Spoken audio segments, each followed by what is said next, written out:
I leaned against the kitchen counter, scrolling through my phone, waiting for Alex to text back. He's probably busy, I muttered to myself. But when my phone buzzed, I felt a flutter of hope.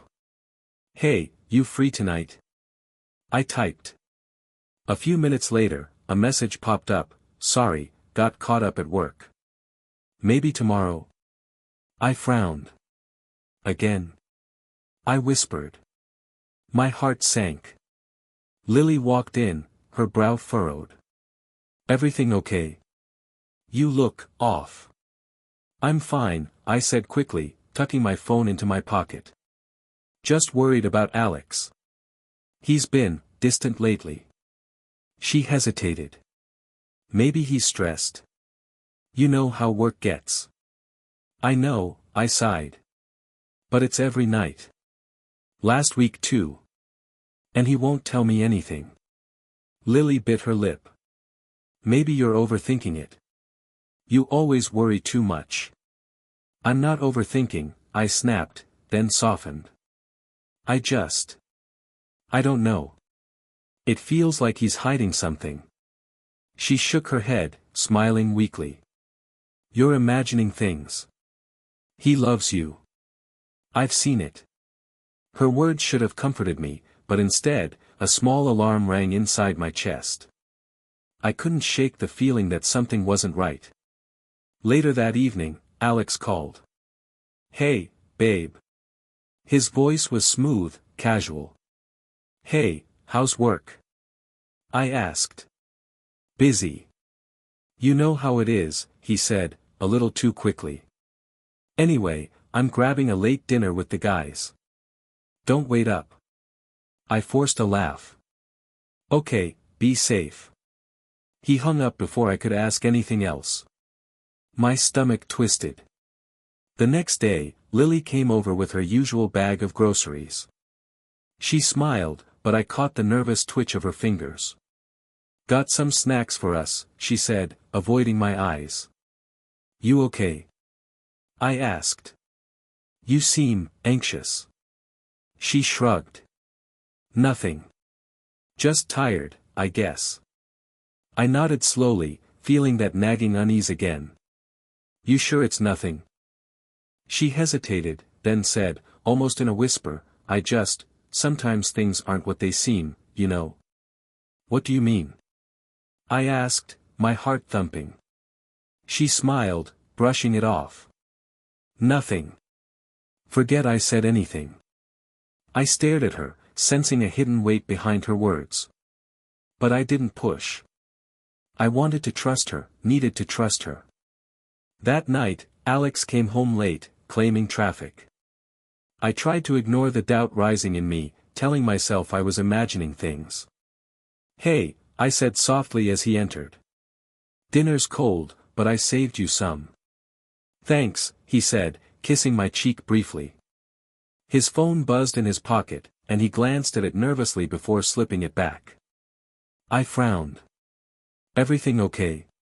Yeah, just work stuff, he replied, avoiding my gaze. I nodded, pretending to believe him, though my chest tightened. I knew him better than anyone, or so I thought. Something felt off, like a shadow I couldn't see clearly. Lily's words echoed in my mind. Sometimes things aren't what they seem. I forced a laugh, trying to shake it off. I'm probably just tired. Overthinking again. But deep down, I couldn't ignore it. Something was brewing beneath the surface, something I couldn't see yet. And I had no idea how much it would change everything I thought I knew. Alex didn't come home until nearly midnight again. My phone lay on the counter, silent, and I stared at it like it owed me answers. Where have you been? I asked the second he stepped in. He shrugged, tossing his keys into the bowl. Work ran late. Nothing to worry about. Again. I pressed. It's been every night this week. You're avoiding me. He rolled his eyes. I'm not avoiding you. Can we just drop it? I felt a flicker of frustration. I'm not dropping it. I need to know what's going on. He sighed, rubbing his neck. I said it's just work. Stop looking so worried. You're imagining things. I swallowed the lump in my throat. Maybe I am, but something's off. I can feel it. He gave me a tight smile. Then feel all you want. I'm exhausted. I let it go that night, pretending I believed him. But when Lily came over the next afternoon, I couldn't hide my unease. You look tired, she said, setting down her bag of groceries. I didn't sleep well, I admitted. Alex was late again, didn't answer my calls properly. She glanced at me, her fingers tapping nervously against the counter. Maybe he's just stressed. You know how demanding his job is. I get that, I said, frowning. But it's constant. And every time I ask, he gets defensive. She hesitated, avoiding eye contact. Maybe he doesn't want to worry you. Or maybe. I don't know, he just wants space. I tilted my head. Space? From me? She shrugged quickly. I didn't mean it like that. I wanted to press further, to ask why she kept looking so guilty every time I mentioned him, but I forced a laugh. You're reading too much into it. I am. Later, I called Mia, needing someone to talk to who wasn't caught up in Alex or Lily's web. Mia, I can't shake this feeling, I said when she picked up. Alex, he's different lately. Late nights, secretive texts, avoiding me. And Lily, she seems off too. Mia's voice was calm but firm. That doesn't sound good. Trust your instincts. Have you tried talking to him seriously? I did. He just brushes me off. Keep saying I'm imagining things. Then keep your eyes open, she warned. Sometimes people we trust most are the ones who hurt us. I don't want to believe that, I whispered. I know. But just, don't ignore the signs. I hung up, feeling a cold weight settle in my chest. Maybe Mia was right. Maybe I was seeing the first cracks in what I thought was a perfect life. The next evening, we had a small get-together with friends. Everyone laughed, drank a little, but I noticed Alex's attention drifting. His phone buzzed constantly, and every time I tried to catch his gaze, he looked away. Everything okay? I asked during a lull in conversation. He waved me off. Fine. Just checking messages. Lily hovered nearby, clearly tense. She kept glancing at Alex and then away, biting her lip. I wanted to ask her what was wrong, but I stopped myself. I didn't want to sound paranoid in front of everyone. Later, as we helped clean up, I whispered to Lily, "You've been avoiding my questions lately. Is there something you're not telling me?" She froze. What are you talking about? You know what I mean, I said softly. Something feels off. And you're part of it. She shook her head quickly. I'm just worried, okay? That's all. Worried about what? I pressed, needing answers. She looked down, tugging at her sleeve. Nothing. Forget I said anything. I felt the pit in my stomach grow. Her reaction wasn't casual. Something was brewing, and I couldn't ignore it. After the party, I sat alone on my balcony, staring at the city lights. My mind replayed every conversation, every glance, every late night. I wanted to confront Alex again, demand the truth, but fear held me back. I can't keep pretending everything's fine, I muttered to myself. I need to know what's really happening before it destroys me. I had no idea how close I was to discovering the betrayal, how much the world I trusted was already cracking. I never thought I'd find them. Not like this. Not like that. I came home early from work, hoping to surprise Alex with dinner. The door was slightly ajar. I frowned. Alex? I called softly. No answer. I stepped inside, my heart beating faster. The living room smelled like perfume. Not mine.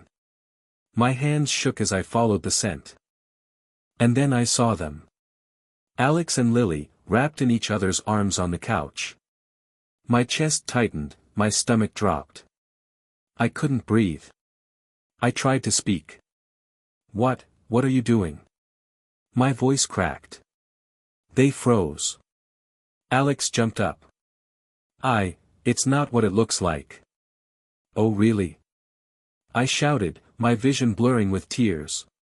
Not what it looks like.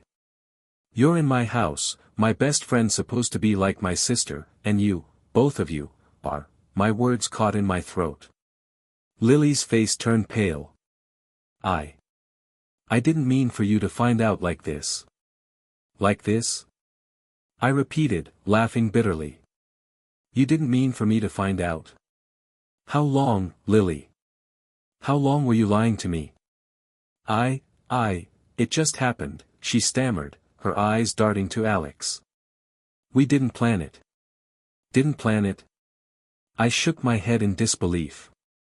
You've been acting weird for weeks, hiding messages, avoiding me, and you call this, didn't plan it?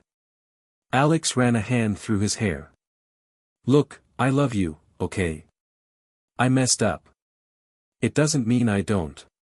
Love me? I laughed, harsh and broken. You love me? You love me while sleeping with my best friend? It's complicated, he muttered, his voice low. I didn't want to hurt you. Didn't want to hurt me? I repeated, tears spilling down my cheeks. You've destroyed me. Do you even hear yourself? Lily's lips trembled. I'm sorry. I didn't mean. Sorry. That's all you have to say.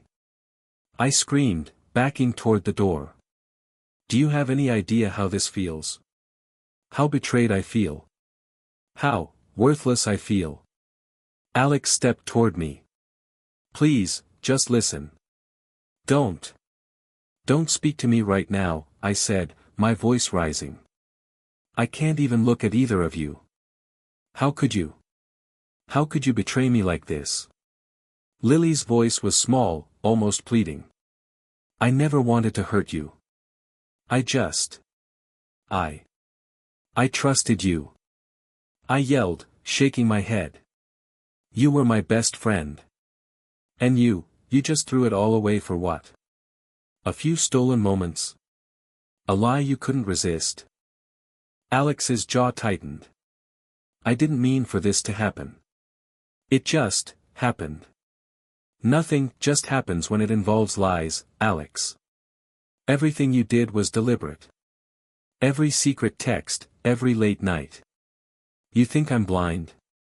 I shouted, my hands trembling. Lily swallowed hard. I can't fix this. I'm so sorry. You can't fix this. You can't fix my heart being broken, Lily. I screamed, stepping back. You've ruined my trust, my peace, my life. Alex ran a hand down his face, looking frustrated. I didn't plan this. You don't understand. Understand? I laughed through my tears. I understood you were my partner, Alex. I understood Lily was my friend. That's what I understood. And you, both of you, betrayed me in the worst possible way. I sank to the floor, burying my face in my hands. The room spun. I could still hear them talking, their voices muffled, apologetic, defensive. But I couldn't process it. I couldn't listen. I can't do this, I whispered to myself, rising slowly. My legs felt like lead. I'm done. I deserve better than this, better than liars pretending to care. Lily reached out, hesitating. Please, don't go like this. I looked at her, and something inside me hardened. I don't need your pity. And I don't need your apologies. I need air, away from both of you. Alex stepped closer, desperation in his eyes. Wait. I can make it right. Make it right? I scoffed, voice shaking. You've already shattered everything, Alex. There's nothing left to fix. I grabbed my coat, my hands still trembling. I hope one day you realize what you've lost. But that day isn't today. And it's not my problem anymore. I opened the door, the cold night air hitting my face. I let it wrap around me, washing away some of the anger, some of the hurt, leaving just the raw ache of betrayal. I didn't look back as I walked down the street. My chest ached, my vision blurred, but I felt one thing clearly: I would not let this destroy me. I will survive this, I whispered to myself. And I will take back control of my life. Starting now. I didn't leave my apartment for 2 days. The world outside felt too bright, too loud. Every time my phone buzzed, my heart leapt with hope, then sank when it wasn't him. I heard a knock. Come in, I called, my voice flat. Mia stepped inside, carrying coffee and that calm, unshakable look she always had. You haven't answered your phone, she said softly. I didn't feel like talking, I muttered, hugging my knees to my chest. Looks like you haven't felt like anything, she replied, placing the coffee beside me. You look exhausted. I am, I whispered. I can't stop thinking about them. You mean Alex and Lily? I nodded, my throat tight. I trusted them. I thought they loved me, that Lily cared about me. And they ruined everything. Mia knelt in front of me. I know it hurts. But you're not worthless. None of this is your fault. Doesn't feel like it, I said bitterly. Doesn't feel like it at all. I feel stupid for believing them, for trusting them. How could I have been so blind? You weren't blind, Mia said firmly. You loved. That's not a weakness. That's human. I buried my face in my hands. I keep replaying everything. Every late night, every secret message, every small lie. Was I manipulated? You were played, she said gently. And now you know. That's why you have power. I lifted my head, staring at her. Power? I feel powerless. I feel broken. You're not broken, she insisted. You're angry, hurt, confused, that's normal. But you have a choice. You can let this destroy you, or you can take it and turn it into strength. I don't know if I can, I admitted, my voice shaking. I can't stop seeing them in my head. Alex's excuses, Lily's apologies. They haunt me. You can write it down, Mia suggested. Everything you feel. No filters, no holding back. Get it out. I shook my head. What good will that do? Trust me, she said, handing me a notebook. It'll help you see clearly. Help you breathe. I stared at the blank page for a long time, then picked up a pen. Okay. I'll try. I wrote, I feel betrayed. I feel alone. I feel like I can't trust anyone anymore. I wanted them to be my safe place, and they destroyed it. Mia stayed silent, letting me speak to the page instead of talking over me. Hours passed. I wrote everything: anger, sorrow, confusion, every tiny detail that hurt. Each word cut deep, but somehow, it also cleared the fog. See? Mia said finally, after I put the pen down. You're acknowledging the pain instead of letting it eat you. That's strength. I don't feel strong, I whispered. I feel hollow. You'll feel whole again, she said. But first, you need to face this. Face them. Face yourself. Understand why it happened, and you'll know what to do next. I thought about all the moments I had ignored, Alex's late texts, Lily's nervous smiles, the small manipulations that had seemed innocent. My chest tightened. I never noticed the little things. The way they both seemed to coordinate their lies, the way Lily always smiled when Alex ignored me. That's the clarity talking, Mia said.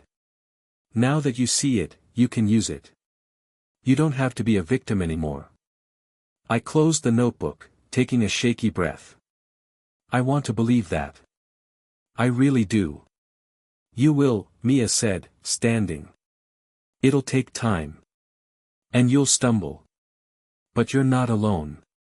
And you deserve better than what they gave you. I keep thinking about revenge, I admitted softly. Part of me wants them to feel what I felt. Focus on yourself first, she said. Let them fall on their own. Karma works better than anything you can do. I nodded slowly. Okay, maybe you're right. As Mia left, I stayed at the window, watching the city lights. The notebook rested on my lap. I didn't feel better yet. But I felt awake. A small spark of determination flickered inside me, quiet but persistent. I whispered to myself, I will not let this break me. I will rebuild. And one day, I will be stronger than they ever imagined. The abyss was deep, yes, but I was beginning to climb out. I stared at my reflection in the mirror, gripping the edge of the sink. I can't keep drowning in this, I whispered. I won't. A knock at the door broke my thoughts. Come in, I called. Mia walked in, her usual calm energy radiating. You've been quiet today, she said, setting down a cup of coffee. I'm thinking, I admitted. I can't stay like this forever, feeling broken. You don't have to, Mia said. You can start taking control. Small steps. One at a time. I sighed. I don't even know where to start. Your career, she suggested. Focus on what you can control. Show them that you're still thriving, that you're unstoppable. I nodded slowly. Yeah. I can do that. I've been neglecting work, avoiding projects. It's time to prove I'm not weak. Later that day, I called my boss. I'd like to take on the new project, I said, trying to sound confident. That's great to hear, my boss replied. I've noticed you've been distant lately. I'm glad you're stepping up. Thank you, I said, hanging up. Pride flickered inside me. Maybe Mia was right, I could reclaim myself. I decided to meet some friends for dinner that evening. Sitting across from them, I smiled genuinely, letting laughter bubble up even though my chest still ached. You look different, my friend Rachel said. Stronger somehow. I'm trying, I admitted. I'm done letting people manipulate me. I want my life back. Mia leaned closer. You're doing the right thing. Distance yourself from the toxicity. Focus on yourself first. I know, I whispered. It's just hard not to think about Alex and Lily. You can't control them, Mia said firmly. You can only control you. And right now, that's more than enough. The conversation shifted to lighter topics, but my mind wandered. I kept thinking about Alex, how defensive he was when I confronted him, how quickly Lily's apologies crumbled under pressure. I wondered if the cracks in their perfect facade were starting to show elsewhere. The next morning, I checked social media, half expecting nothing, half hoping for some sign that karma had started its work. Alex had posted a long, forced smiling selfie with coworkers. I noticed a comment from a client, something about missed deadlines. My chest tightened with a small, quiet satisfaction. Mia texted me later, see? Things are unraveling on their own. Focus on you. I smiled, feeling a strange mix of relief and determination. Yes, I whispered to myself. I'll focus on me. By evening, I had scheduled a small networking event at work. I practiced my speech, each word a reminder that I was capable, independent, and growing stronger. At the event, colleagues complimented my initiative. You've really stepped up, one said. I'm impressed. Thanks, I said, letting the praise sink in. Each compliment chipped away at the shadow Alex and Lily had cast over me. Later, I ran into Alex at a cafe. He looked tired, strained.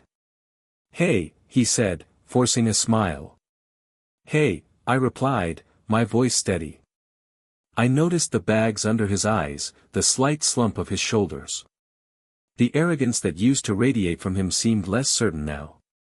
How have you been?" he asked, glancing around nervously. "Good," I said simply. "Busy." You seem different," he said, almost hesitantly. "I am different," I said, looking him in the eye. "I'm taking my life back." "And you? You look like things aren't going so well." He shifted uncomfortably. "It's work, you know." "Sure," I said softly. "We all have consequences for our choices." I walked away before he could reply, chest swelling with a strange, empowering feeling. I wasn't bitter anymore, I was aware, awake, and ready. Later that night, I called Mia. "I ran into him today," I said, smiling despite the lingering ache. "And?" she asked, always expecting honesty. "I noticed, he's not untouchable," I said. "He's slipping." "And Lily? I can't even imagine how she's holding herself together." "That's good," Mia said. "You're focusing on yourself. Let them face the consequences. Your life is yours again." I nodded, leaning back in my chair. "I think I'm finally ready. I can start over. I can be stronger. I can survive this, and thrive." For the first time since everything fell apart, I felt it, control. Not over them, not over what they did, but over me. And that was enough. I was at the cafe, sipping coffee, when I saw Alex walk in with that forced confidence he always tried to wear. But this time, something was off. His shoulders slumped slightly, his eyes darting nervously. "Alex?" I called softly. He froze, then turned. "Oh, hey," he said, trying to smile. The smile didn't reach his eyes. "Busy day?" I asked innocently. He chuckled awkwardly. "Yeah, things at work. You know how it is." I nodded, letting the words hang. Inside, I felt a flicker of satisfaction. I'd seen him crack before, but now it was different, his lies were catching up. Later, Mia texted me, "Look around. People are talking. Consequences aren't subtle anymore." Sure enough, the next day at a work event, I overheard Alex's colleagues murmuring about missed deadlines and failed projects. One even mentioned, "I don't know what happened, but he's been all over the place lately." I caught his gaze across the room. Panic flickered. He opened his mouth to explain, but I knew it was useless. No one believed him anymore. At lunch, his phone buzzed constantly. He excused himself repeatedly, whispering hurriedly into it. I heard bits, "I didn't mean, no, I'll fix it. I swear." I sat back, letting a small smile tug at my lips. Finally, I thought. Justice didn't have to come from me, it was happening on its own. Later that evening, I ran into Lily at a mutual friend's apartment. She looked nervous, fidgeting with her hands. "Hey," I said softly. "Hi," she mumbled, avoiding my eyes. "You're looking stressed," I observed. "Everything okay?" She laughed nervously. I guess people have started talking. About us." I nodded. "I imagine your friendships are strained." "Yes," she admitted quietly. "I didn't expect it to get this bad. Everyone's upset with me." "And Alex?" I asked. Her lips pressed into a thin line. He's panicking. Work is falling apart. Anne. I think he's realizing what he lost." "Good," I said simply. Lily's eyes widened. "What do you mean?" "I mean," I said, keeping my voice calm, I'm watching everything unfold. And I'm okay. I didn't have to do anything. Karma has a way of finding people who deserve it. She swallowed hard. I never thought about that. I didn't realize how much damage we caused. Now you do, I said, standing. And that knowledge, it has to hurt more than anything I could have said. The next morning, I got a call from a colleague. Hey, did you hear about Alex? What happened? I asked casually. Apparently his family found out about some lies he's been telling, personal stuff, not just work. He's grounded, humiliated. And clients aren't returning calls. I exhaled slowly, feeling a wave of vindication. That's exactly what he deserves, I thought. Mia called me later. I heard, she said. Looks like the dominoes are falling. Yes, I said, a quiet strength in my voice. And I'm not the one pushing them. That evening, I ran into Alex at the grocery store. He looked disheveled, bags under his eyes. Hey, he said hesitantly. Hi, I replied, keeping my tone neutral. He tried to force a smile. Things have been rough lately. I nodded. I can see that. I never meant to hurt you, he said quickly. I can fix things. Please, I'll do anything. Anything. I repeated, my voice calm, almost detached. You've already done enough damage. Fixing things isn't in your hands anymore. He swallowed hard, eyes darting away. I didn't know it would get this bad. Neither did I said softly. But it's exactly what happens when people lie, Alex. Actions have consequences. He looked down, the arrogance gone, replaced by fear and regret. Lily appeared behind him, glancing nervously at me. I'm sorry, she whispered, voice barely audible. Sorry doesn't undo it, I said. You'll feel it every time someone looks at you differently. Every time someone doubts you. That's your reality now. Her eyes filled with tears. I never wanted this. I know, I said, voice steady. But you made your choices. And now, you're living with them. As I walked away, I felt a calmness I hadn't felt in months. Alex's trembling, Lily's guilt, their unraveling lives, none of it was my doing. Yet I watched quietly, knowing that the universe was balancing the scales. Mia's voice echoed in my mind, focus on yourself. Let them face the consequences. I smiled to myself. I had survived the betrayal. I had reclaimed my strength. And now, watching the chaos they had created for themselves, I felt a quiet, undeniable satisfaction. Sometimes, justice didn't need my hands. I found them at the park, sitting on our favorite bench like nothing had happened. My chest tightened, but I squared my shoulders and walked toward them. Alex. Lily, I said, my voice steady. Alex looked up, startled. What are you doing here? I needed to see you, I said, keeping my gaze firm. One last time. Lily swallowed hard. I didn't expect you to. I know, I interrupted. You didn't expect me to have the courage.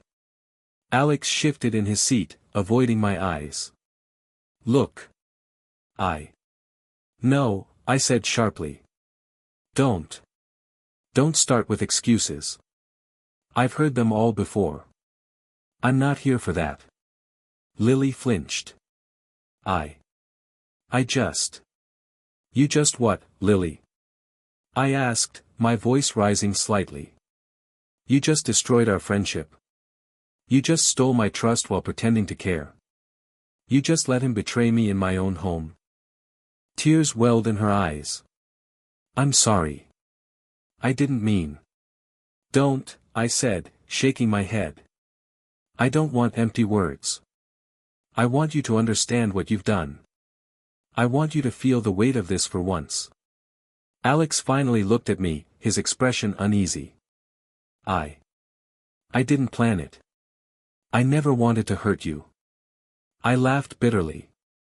Never wanted to hurt me? Every lie, every secret, every stolen moment, do you call that unintentional? You're selfish, Alex. And Lily, you're cowardly. You hid behind your excuses while betraying the person who trusted you most.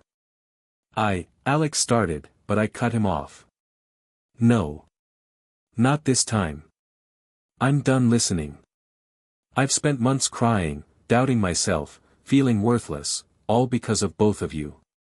And I am not doing it anymore. Lily's voice trembled. I regret it. Every second. Regret? I repeated, voice calm but sharp. Regret doesn't undo the pain you caused. It doesn't fix the trust you broke. It doesn't erase the humiliation, the nights I cried alone, the friends I questioned, the self I had to rebuild. Alex ran a hand through his hair, panic flashing in his eyes. I can make it right. I'll do anything. Please, just tell me. Stop, I said firmly. There is nothing you can do to fix this. Not for me, not for yourself. You've already set the consequences in motion, and now you live with them. Lily whispered, voice cracking, I don't know how to face anyone anymore. I nodded. Good. Face it. Feel it. Understand that choices have repercussions. That is your reality. Not mine. Not my pain anymore. Alex looked desperate. I really am sorry. I don't need your apologies, I said softly. I don't need your pity. I don't need any more excuses. I came here to release myself, from anger, from heartbreak, from the weight of carrying your lies. And I am done carrying it. A long silence fell over us. I could see the tension, the guilt, the realization dawning on both of them. They wanted to argue, to justify, to manipulate one last time, but I wouldn't let them. I'm walking away, I said, my voice steady, firm. Not because I hate you. Not because I want revenge. But because I value myself more than the pain you tried to keep me in. Lily's lips trembled. I don't know if I'll ever forgive myself. Then don't, I said. Live with it. Learn from it. But I am not your lesson anymore. Alex opened his mouth again, but I held up my hand. No words. None. Not from you. I've said all I need to say. And now. I leave. I turned slowly, my steps deliberate. Every stride was a claim of power, a declaration that their betrayal no longer had authority over me. I felt the tension in my shoulders ease, a clarity washing over me. As I walked away, I heard Alex mutter, almost to himself, I didn't realize. And Lily whispered, I can't believe this. I didn't look back. I didn't need to. The closure wasn't about their words. It was about my choice to rise above, to reclaim my dignity, to take back my peace. When I reached the edge of the park, I inhaled deeply, letting the cool evening air fill my lungs. I felt a strange mix of sadness and relief, but most of all, strength. I am free, I whispered to myself. Free from their lies, free from their manipulation, free from the pain they caused. And I will never let anyone take this away from me again.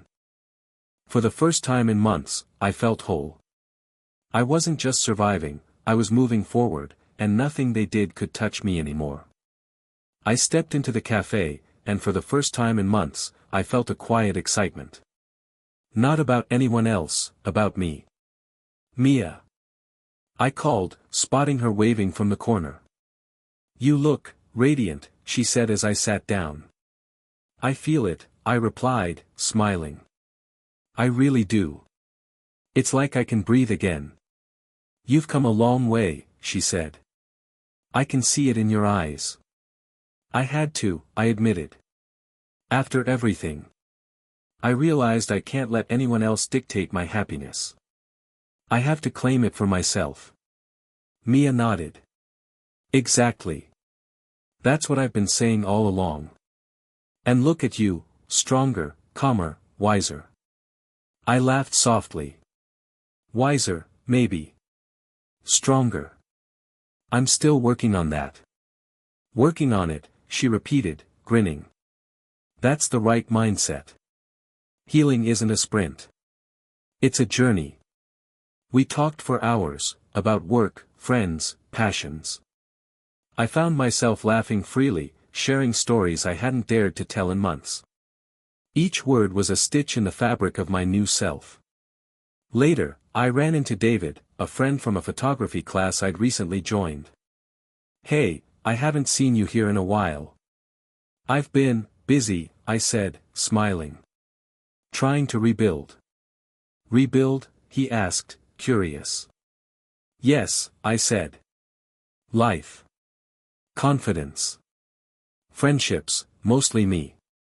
I'm finally learning to enjoy my own company. That's amazing, he said. I can see it. You've changed, your energy feels lighter. I feel lighter, I admitted. Every day is a chance to be better, to do better, to feel better. We walked together for a while, talking about art, travel, and dreams. It wasn't about romance, it was about connection, about rediscovering trust in people, in myself. Later, I called Mia. I went to the old park today, I said, voice soft. And, she asked, sensing the weight behind my words. I just walked. Sat on the bench we used to go to. Remembered the good times. The pain is still there, but it doesn't control me anymore. It's like I took back the space they once occupied in my heart. That's symbolic, she said. Acknowledging the past without letting it rule your present. That's growth. I think I'm finally seeing it, I whispered. I'm not defined by their betrayal.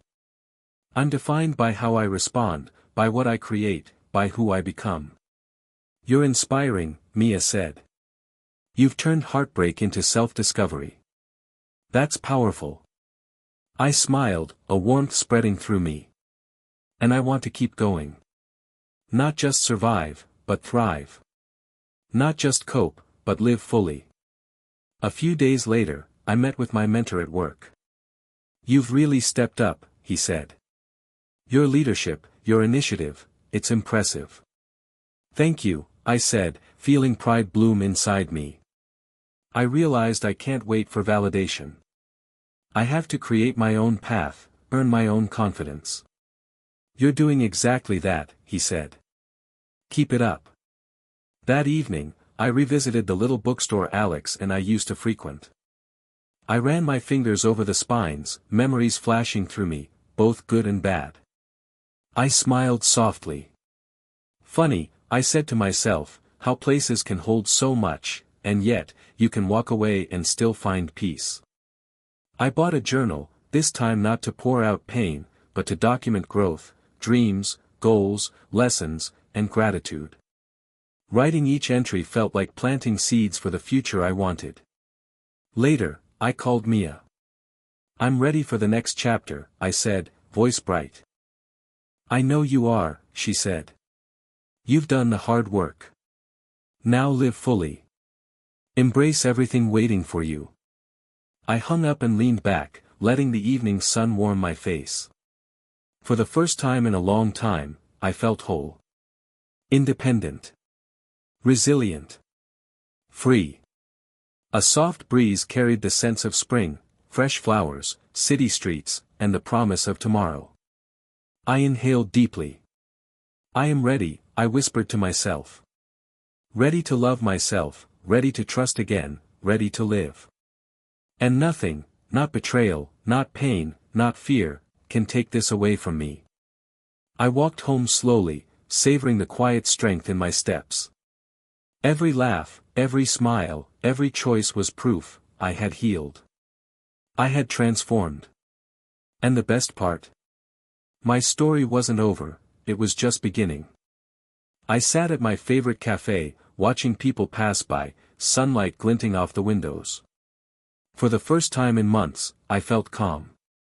No tension, no lingering anger, just clarity. Mia slid into the seat across from me. "You look peaceful," she said, smiling. "I am," I said, stirring my coffee slowly. "It's strange, but I really am." "You've done the work," she said. "You've healed, grown, and reclaimed your life. That's why it shows." I nodded. I used to think closure meant confrontation, revenge, making them feel what I felt. But now, I see it differently. Closure is this: letting go, moving forward, living fully. Mia reached across the table. Exactly. You can't change the past, but you can control your future. And you're doing it beautifully. I smiled, feeling warmth spread through me. It took a long time, but I finally understand. Their actions don't define me. I define myself. A man at the next table laughed, sharing a story with his friend. I caught a few words, light-hearted, carefree. Something inside me stirred. "You see that?" I said, nodding toward them. "What?" Mia asked. "That's life," I said softly. "Unpredictable, messy, beautiful. And I get to be part of it again." Later, I walked through the park, past the bench where I'd faced Alex and Lily for the last time. Memories flickered, pain, anger, heartbreak, but they didn't grip me anymore. A young woman jogged past, smiling. "Beautiful day, isn't it?" she called. "Yes," I said, voice soft but confident. "It really is." I thought of Alex and Lily. From what I'd heard, mutual friends, gossip, glimpses online, they were dealing with the fallout of their choices. Work issues, social distrust, family disappointment. Karma had arrived, but I didn't need to watch. I didn't need to feel satisfaction. I had already moved on. I found a quiet bench and sat, taking in the gentle sway of the trees. My phone buzzed, Mia texting, "Remember, life is waiting. Don't hold back." I smiled, typing back, "I know. I'm ready." A man nearby asked me for directions, and we ended up chatting about local cafes, favorite books, small adventures around the city. Nothing serious, nothing romantic yet, just connection. I laughed freely, realizing how much I'd missed simple interactions without the shadow of betrayal lingering. Later, I met a group of friends for dinner, new faces mixed with old. "I'm glad you joined us," one said. "Your energy, it's contagious." "Thanks," I said, genuinely. "I'm learning to let myself shine without fear. It feels amazing." Mia leaned toward me. "I told you, this is the reward. Living fully, unapologetically, free from toxic shadows." "I get it now," I said. "It's not about revenge, not about proving anything to them. It's about proving to myself that I can rise above, that I can love, trust, and live again." We laughed over shared stories and small jokes, my chest light for the first time in what felt like years. Walking home afterward, I passed the bookstore Alex and I had once frequented. The memories came, laughter, quiet afternoons, but instead of pain, I felt gratitude. Gratitude that I survived, that I learned, that I was stronger. I whispered to myself, "Thank you, for the lessons, for the strength, for everything." At home, I opened my journal, writing down thoughts, hopes, and dreams for the future. "I am free," I wrote. "I am whole. I am ready for new beginnings, for challenges, for love, for joy." I paused, reading the words back. A sense of finality, of peace, washed over me. No anger. No desire for retaliation. Just growth, self-respect, and empowerment. The night sky stretched above, dotted with stars. I stepped onto my balcony, letting the breeze brush my face. This is my life now, I whispered. I've left the past behind. I've healed, I've transformed, and I'm moving forward. A soft smile curved my lips. And it's going to be beautiful. As I turned back inside, I felt the weight of months lift from my shoulders. The echoes of betrayal, heartbreak, and loss were no longer chains, they were lessons. And with each lesson, I had rebuilt myself, stronger than before. I knew the road ahead would have challenges, but I also knew this, I was ready. Ready to embrace life, to embrace myself, and to embrace the endless possibilities waiting beyond the horizon. I closed my journal, took a deep breath, and whispered one last affirmation, I am whole. I am free. And this is only the beginning.